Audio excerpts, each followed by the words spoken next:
할렐루야. 주 안에서 한 주도 평안하셨습니까? 우리 하나님은 우리가 항상 기뻐하고 감사하는 신앙 살기를 원하십니다. 오늘 우리에게 주신 하나님의 생명의 말씀 에베소서 6장 1절에서 3절 말입니다. 자녀들아 너희 부모를 주 안에서 순종하라. 이것이 옳으니라. 네 아버지와 어머니를 공경하라. 이것이 약속 있는 첫 계명이니 이는 내가 잘되고 땅에서 장수하리라. 오늘은 5월 둘째 주일 어머니 날입니다. 세상에서 제일 아름다운 이름이 어머니입니다. 성경의 위대한 어머니의 신앙을 우리에게 깨우쳐 줍니다. 모세의 어머니 요게벳의 신앙, 사무엘의 어머니 한나의 신앙, 그 어머니 하나님을 믿는 신앙이 자녀들을 위대하게 했고 가문의 영광이 넘치는 것을 알게 됩니다. 교회와 가정은 하나님께서 세워주신 거룩한 기관입니다.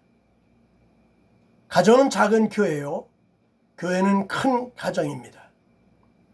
서양은 부부의 윤리를 중요시한다면 동양은 부자의 윤리를 중요시합니다. 그러나 기독교는 이 두 가지를 다 중요시합니다.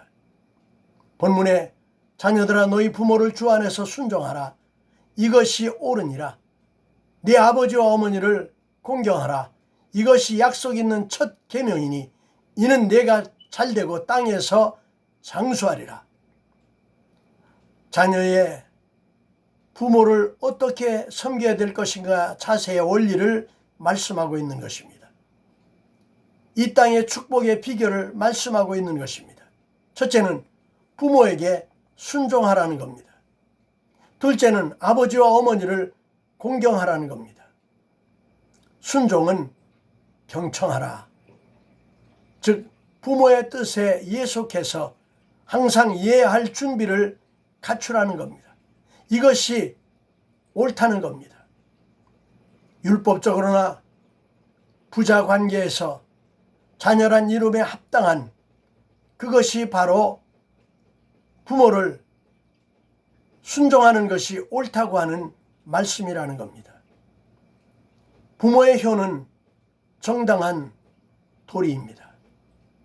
택시기사가 가방에 돈가방을 내려간 그 사람에게 그 가방을 찾아다 주면 착하다고 칭찬합니다. 정당한데 왜 그 사람을 칭찬하는가? 남이 못하는 것을 했기 때문이라는 겁니다.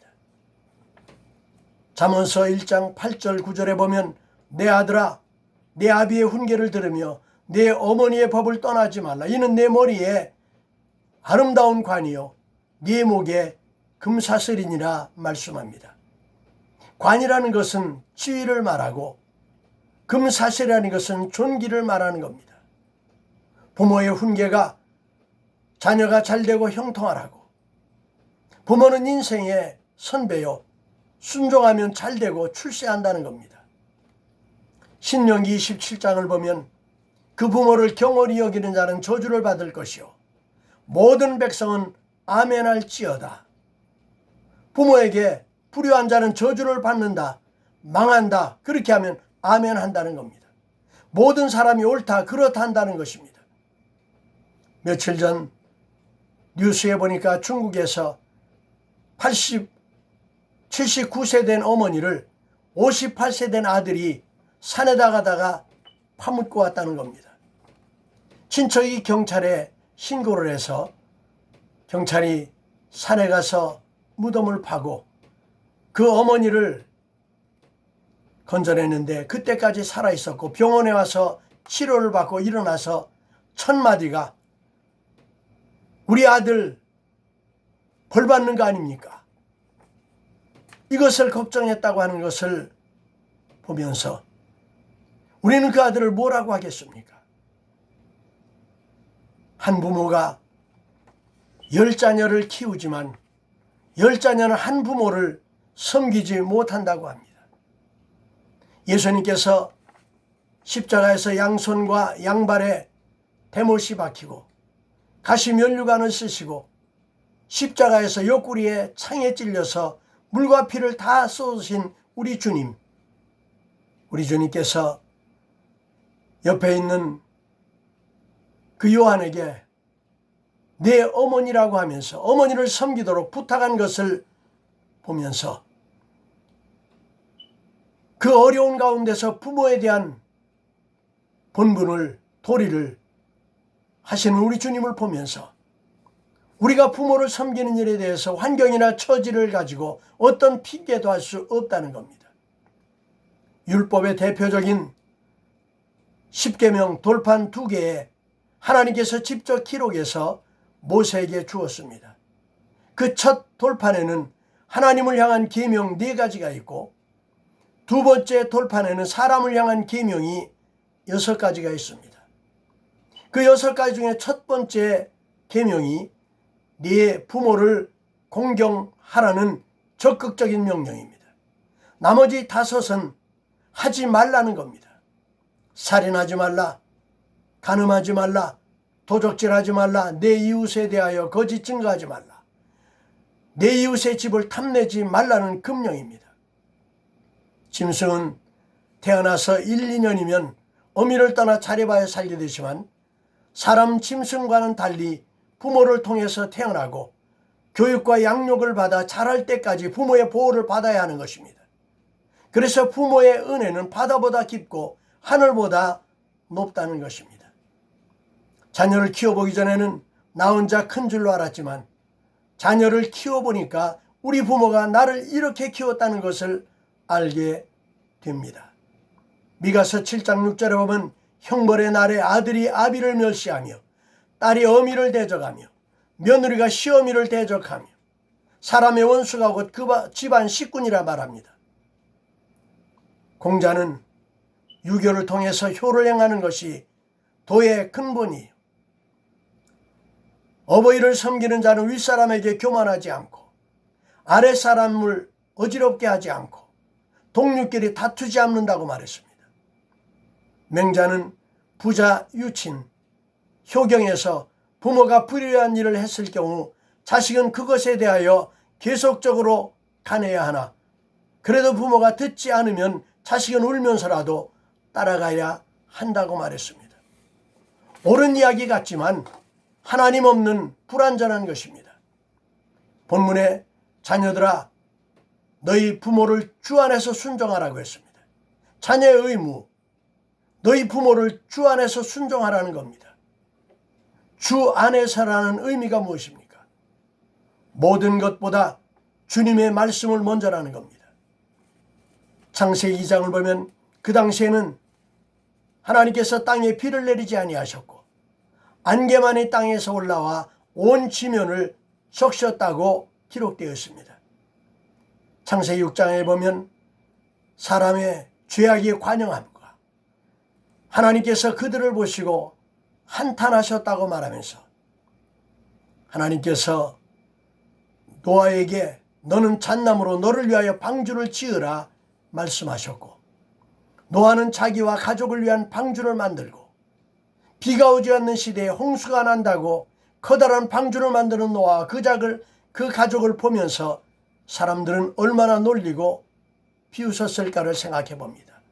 그러나 흔들리지 않고 방주를 예비하고 하나님께서 너는 먹을 모든 식물을 내게로 가져다가 저축하라.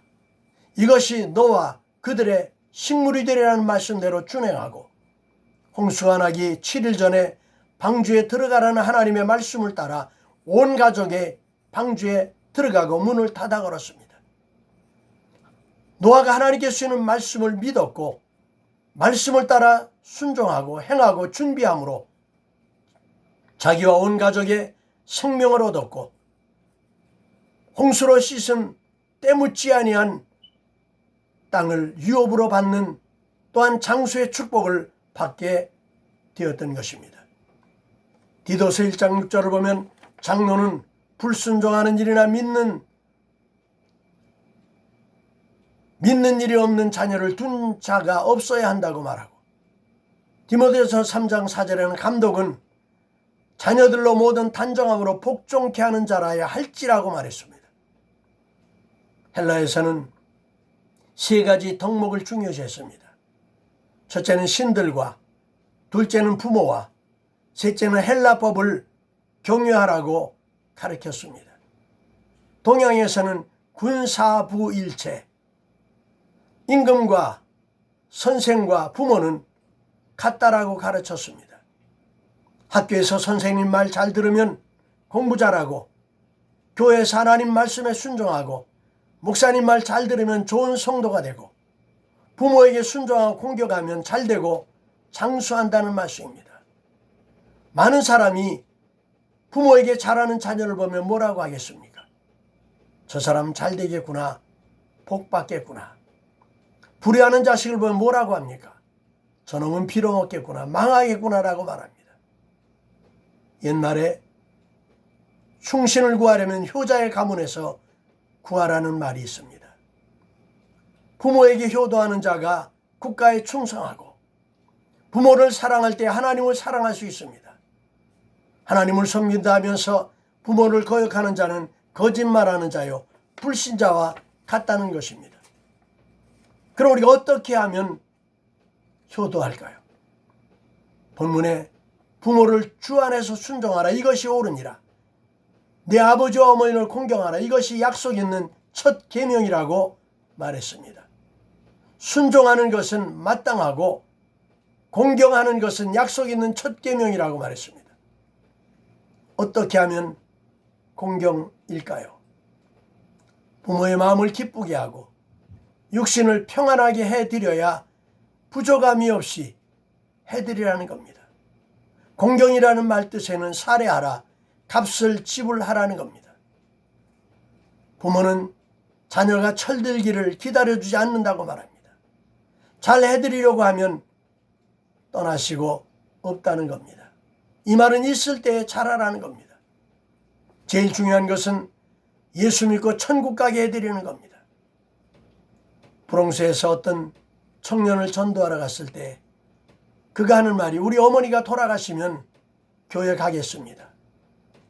왜 그런가 하고 물어보니까 한국에 계신 어머니가 해마다 매 정초가 되면 부적을 만들어서 보내주고, 그리고 절에 가서 자기를 위해서 기도하는데, 내가 지금 교회 간다면 어머니에게 불효하는 것이 되기 때문에 어머니가 돌아가시면 그때 교회에 간다는 겁니다.